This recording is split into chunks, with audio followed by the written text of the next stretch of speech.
Welcome to the Edge You Magic New Educator podcast, the go-to show for supporting new educators navigating the exciting journey from campus to the classroom. Join your host, Dr. Sam Fesich, for a blend of inspiration, advice, and practical strategies, one cup of coffee at a time.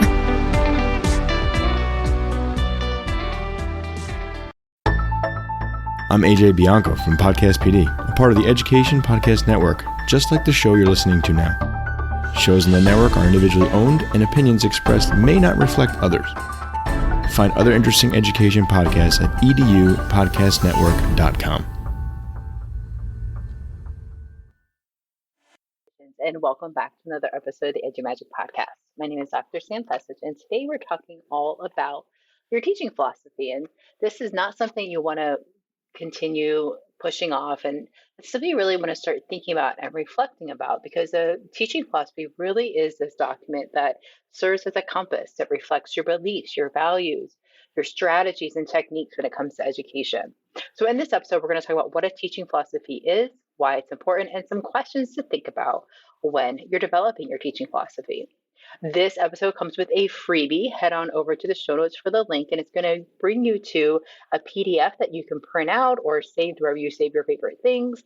And you can start answering some of these questions and reflect upon them to help you start developing your teaching philosophy. So let's start off. What is a teaching philosophy? A teaching philosophy is a reflective statement that shares your beliefs, your values, your goals, your content strategies, the way you teach students, your methods, everything related to education. It really does serve as a compass to help guide you through instructional choices, classroom management techniques, and your overall approach to teaching and learning.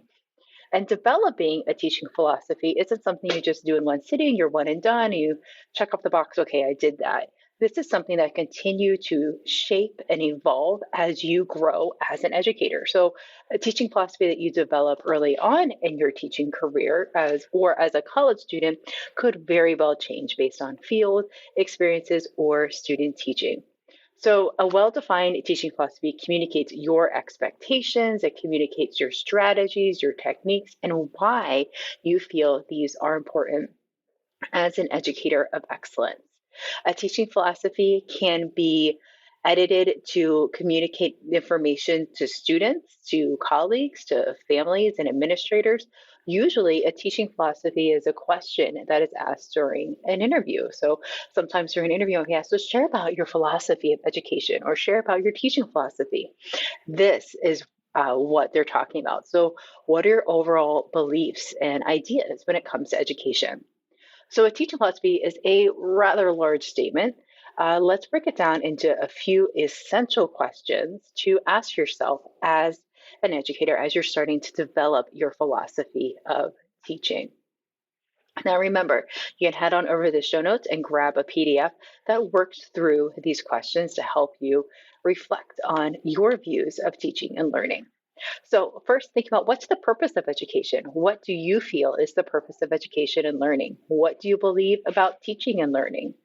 Take some time to reflect on your views regarding how students learn best.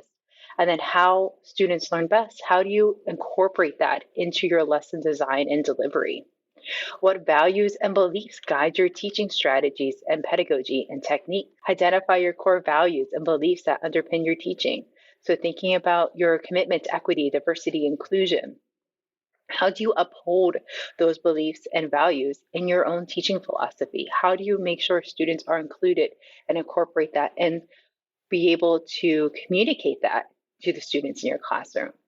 To go off of that, how do you create an inclusive learning environment? What are some things that students should look for? But how do they feel in your learning space? Do they feel represented? Are they included? Consider thinking about that inclusive learning space, and think about accommodations with differentiated instruction. How do you support students of all abilities in your classroom? Next, you're going to want to think about what does technology have a role in your classroom? So how does technology play a role in your classroom space? Are you going to use it to support students' learning, to engage students' learning? How will it help support you and your teaching? Another question to think about is, how do you assess student learning? What methods do you use? How do you evaluate student practice and progress? How do you reflect upon what students have learned? And how do you use that information to make sound teaching decisions? How do you look at feedback and how do you value feedback as a learner and as a teacher? So these are just a few questions to consider when you're developing your teaching philosophy. A great way to showcase your teaching philosophy is on your digital portfolio. And your digital portfolio can showcase this philosophy either in written format, or maybe you have it set up like a blog post, or maybe you want to have video and audio and images of you showing your teaching philosophy in action. And a great way to do that is through Canva. You can create a beautiful video, maybe even with voiceover, where you're talking through some of your answers to your questions regarding your teaching philosophy. So maybe you show a picture of you differentiating instruction, or maybe you show a picture of you assessing students and thinking about feedback and talking about progress. And being able to do that to make your teaching philosophy come to life really is a powerful way to make yourself stand out as an educator of excellence. So remember, head on over to the show notes, grab the PDF that goes with this episode, and I would love to see your teaching philosophy in action. Send me a DM over on Instagram, and I'm happy to check out your teaching philosophy. All right, friends, remember, you have the EduMagic within you. Bye for now. Thank you for tuning in to this episode of the EduMagic New Educator podcast. If you found it helpful, please leave a rating and review or share it with a friend. Always remember, you have the EduMagic in you.